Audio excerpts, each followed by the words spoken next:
Welcome today to another video, and today we're going to talk about finding your voice. Now, what do I mean when I say finding your voice? Because a lot of the time we talk about wanting to say what it is we feel or what it is we're thinking and being able to get that out there, but whether because our confidence isn't in the right place, whether because we don't know exactly what we want to say or how to say it, we lose ourselves along the way. Oftentimes, especially when we're trying to survive in the world, when we're in social situations, gatherings, we're not able to find our way. And you might be like, Oni, what does any of this have to do with finding your voice? Well, especially for you, lucky writer, you're gonna realize how one level of living in a certain area of your life will affect other areas of living.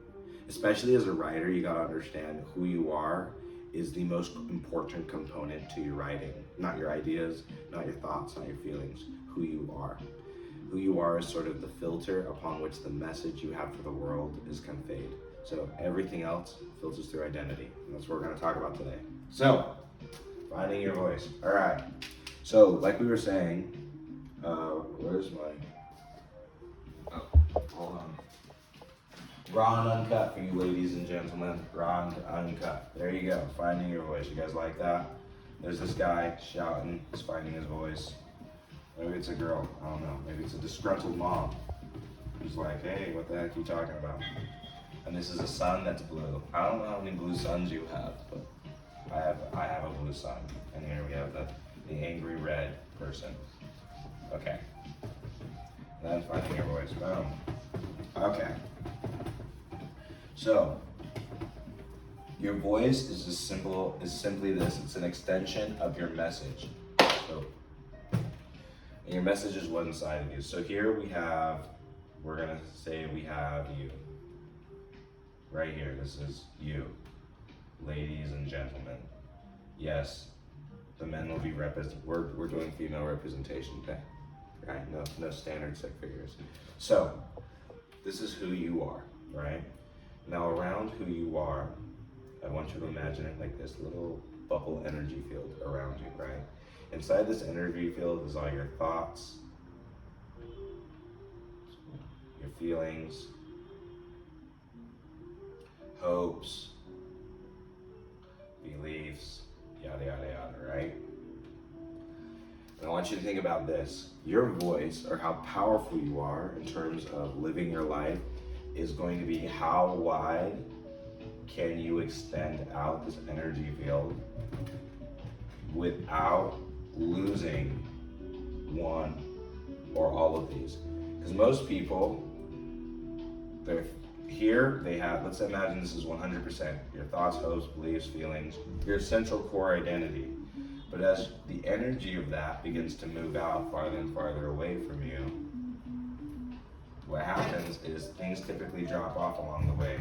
You might lose some hopes along the way because it's hard to put it out. You might change your beliefs to be able to survive.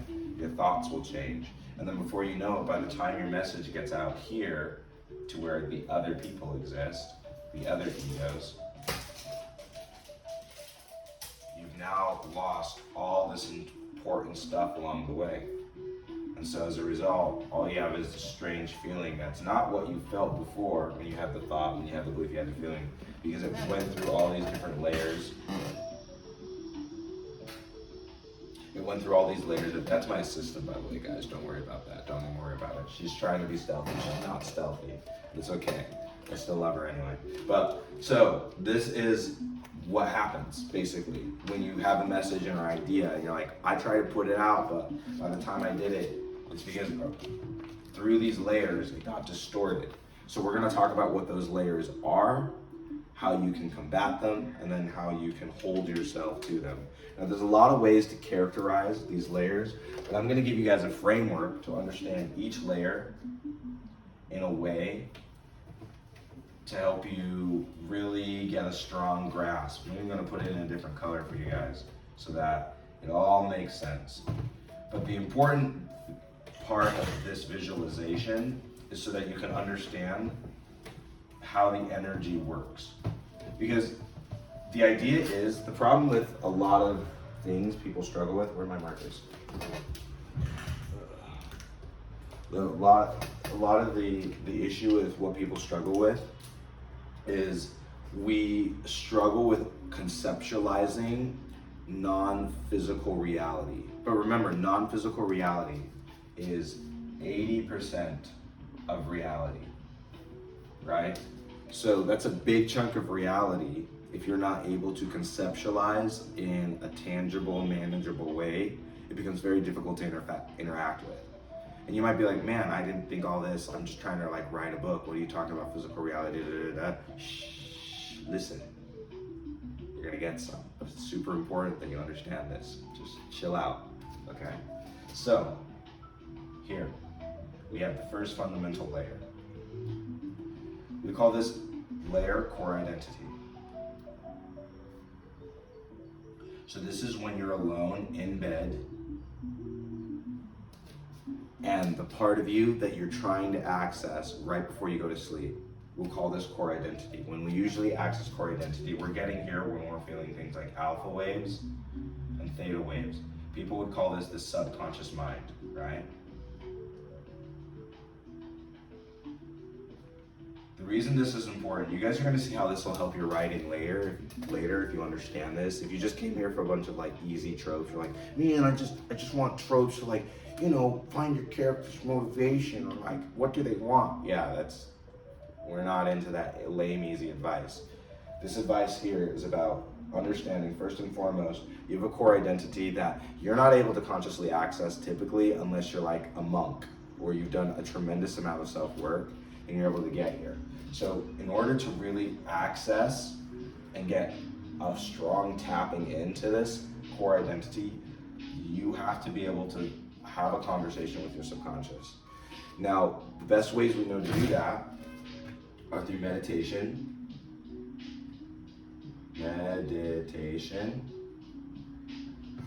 through dreams, or like mediums, right? And you can use scientific mediums, spiritual mediums, doesn't matter, but just mediums. The reason the subconscious mind is so important in terms of finding your voice, this is where things like horoscopes and all this stuff come inside. I'm not saying like you believe any of these particular frameworks, but what it does is you're now tapping into a part of yourself that's based within you, the spirit, which remember is your feelings. And I do want to characterize feelings and emotions as different, but for all intents and purposes, we're just going to say your emotions. They're not the same thing, but for all intents and purposes, let's just say they are. So at this fundamental layer of identity, you are really tapping into your emotions. Now, especially when you're writing, like a lot of people will talk about how they'll have a really good piece of writing or a good piece of art, and they'll say like, even though it was technically perfect, it didn't quite speak to them. This is what they're talking about. They're talking about these emotions, this core underlying current. And the best artists, the best art writers, the best people you know who understand their message know how to tap into this area of their being, right? And when I say being, I very much mean this. This is about who you are, not about what you do, right? So hopefully you guys can see that, who you are. This is at the core of what's going on. So you have to be able to get and tap into here. But most of the time, most of y'all are gonna work backwards because a lot of you are mental, really stuck in your heads. Because feeling these things, you're gonna feel this through your body, but these aren't originating from your body, they're coming through your body. So here, when we're talking about who you are, we're really talking about fundamentally doing this. And this is a big part about finding your voice, because remember, this is about learning how to speak up when you need to.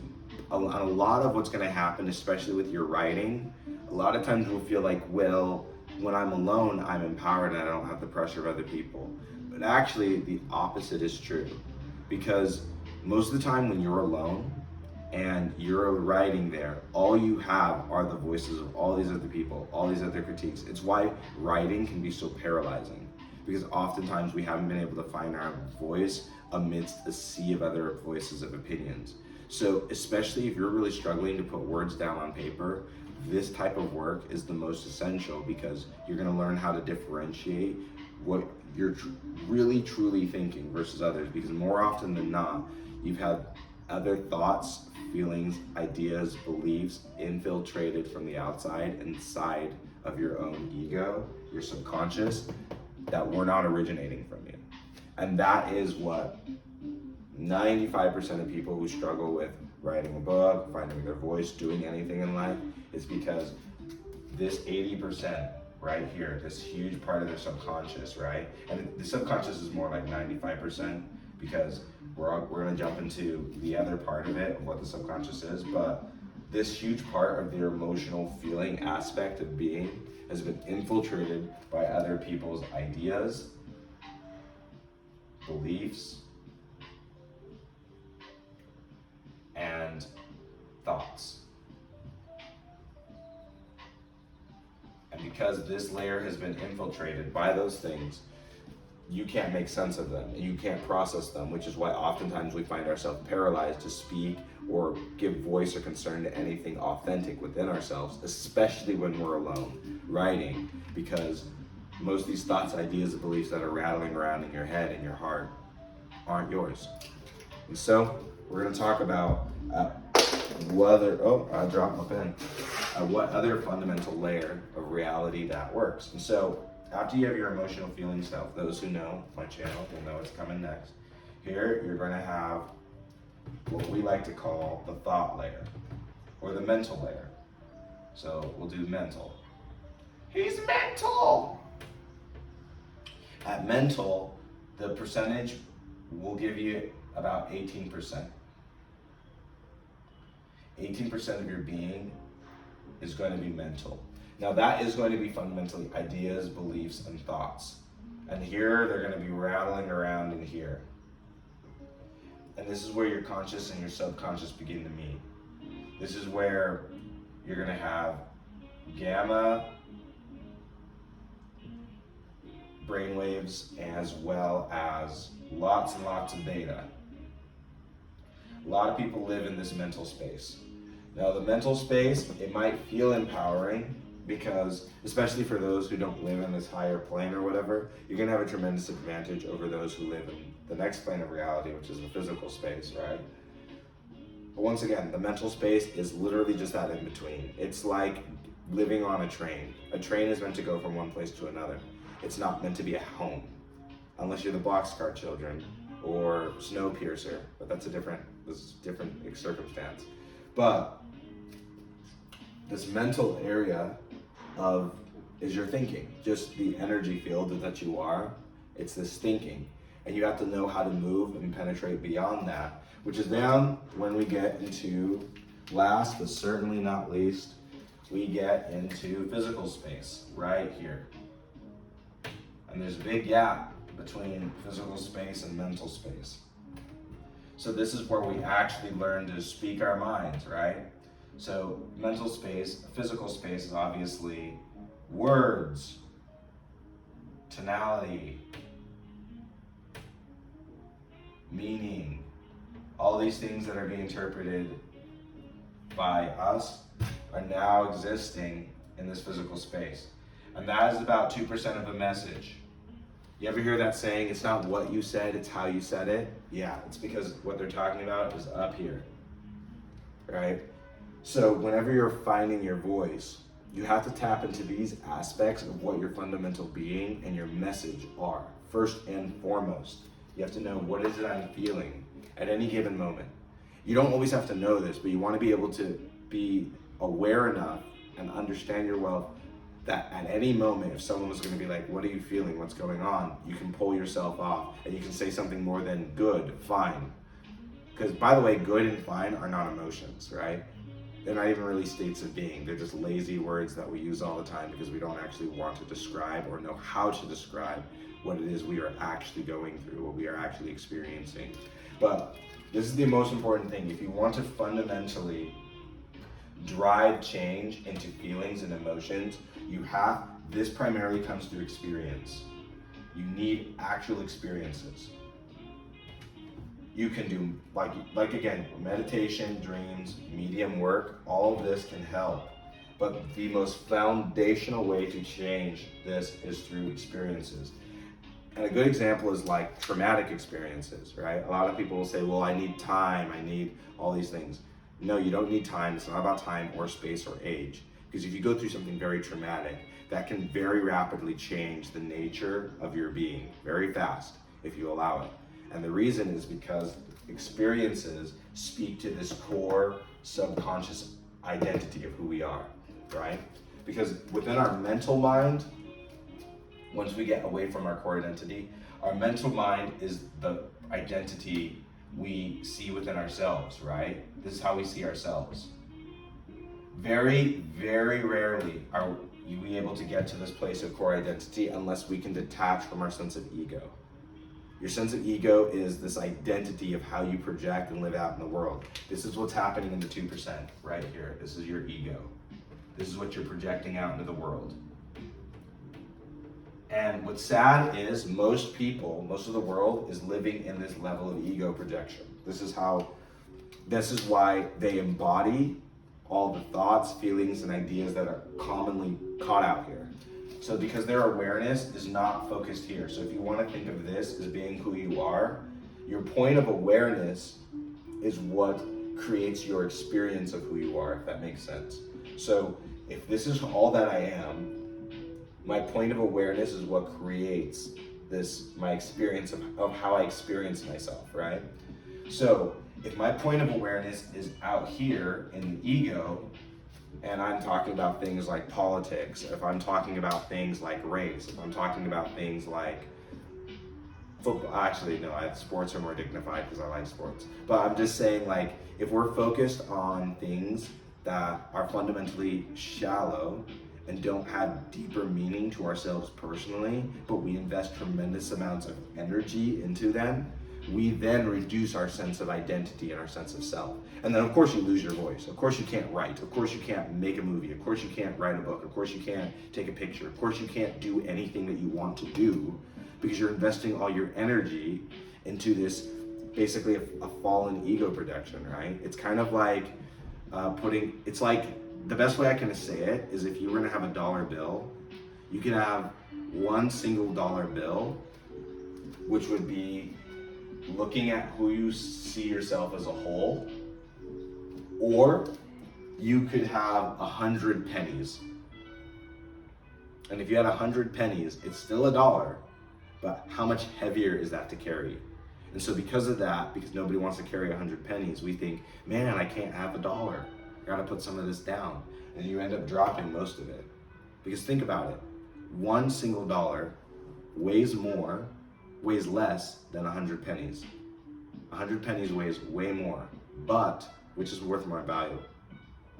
I'll even say this even higher, which is worth more value? 1,000 pennies or a $100 bill, right? 10,000 pennies make up $100, right? But would you rather carry one $100 bill or 10,000 pennies? And then I'm gonna ask you another question.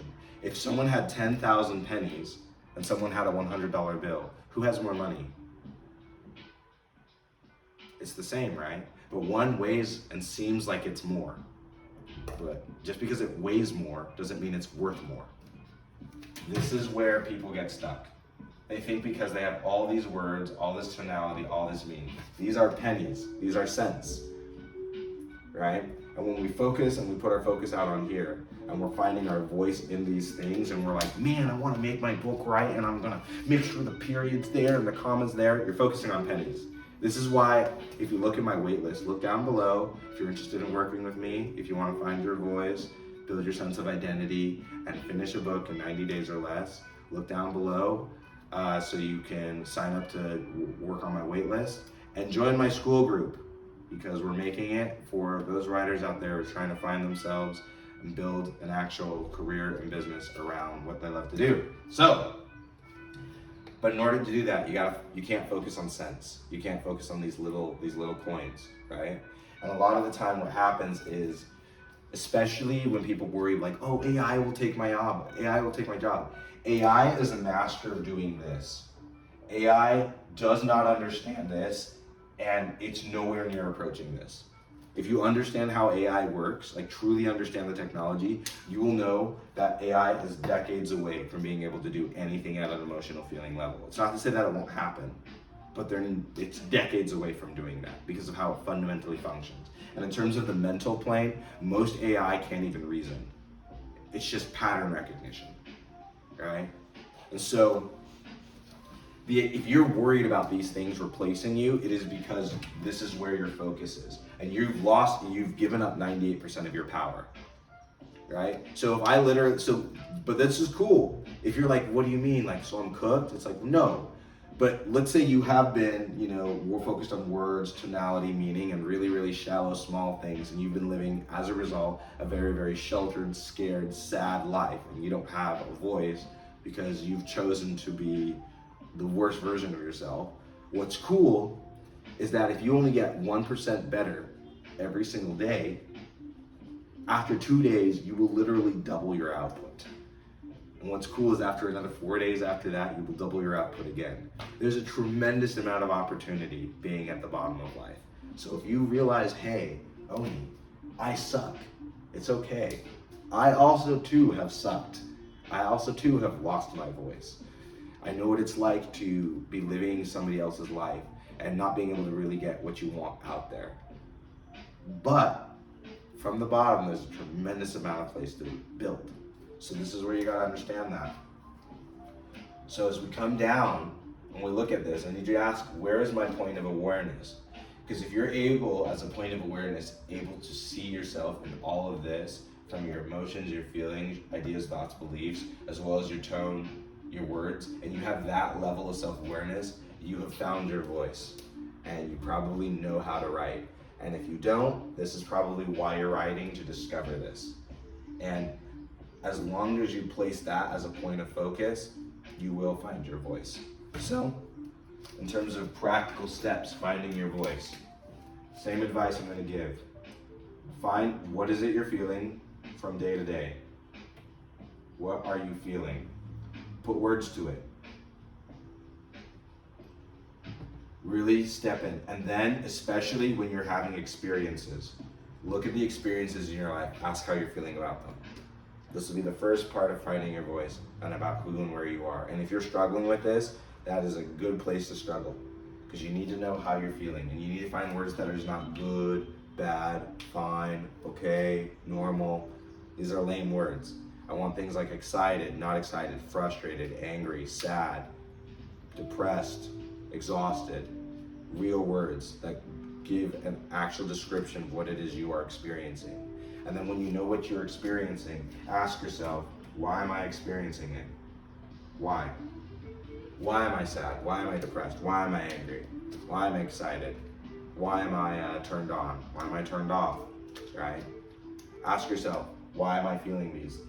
And then ask yourself, what ideas, beliefs, and thoughts do I need to have to be experiencing this? So in order to experience sadness within this experience, so if I go to my work and I feel instantly depressed, I would go to my work and I say, wow, what am I feeling? I feel depressed. Why am I feeling that way? Because I hate my job. What would I need to believe, think about my job or about my experience to be depressed? That I have to be at your work, and that if I don't work, I'm gonna die because I'm not gonna find a job. And ask yourself, does this belief serve me? Where did that belief come from? And you'll be like, oh, I believe that because my dad went to work and worked a crappy job that he hates because he lived, in the early 60s, pre-Nam, and was trying to struggle a job, and then he went to war because he got drafted, and then he went through this terrible experience. And so now I believe that I'm forced to do things that I don't want to do. And then you need to ask yourself, where did that come from? Okay, that's where. Where did that belief come from? And then finally, after doing all that, you need to ask yourself, how does this serve me? How does this belief or idea serve me? How is this changed or affected my life? It's only after you do all this, what are you feeling? Why are you feeling that way? Where did that belief come from? That you ask how. And after you ask how is this helping me, then you simply just make a decision about whether you keep the belief or not. And then if you're like, well, why do I find a new belief? That's exactly it. What is a belief, idea, thought that would serve me?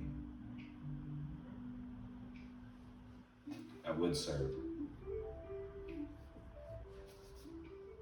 And then after that, you do that enough times, you'll find your voice, you'll find what you're all about. And when you have that message here, the world will follow. All right, that's it. Like, subscribe, follow for more. Peace.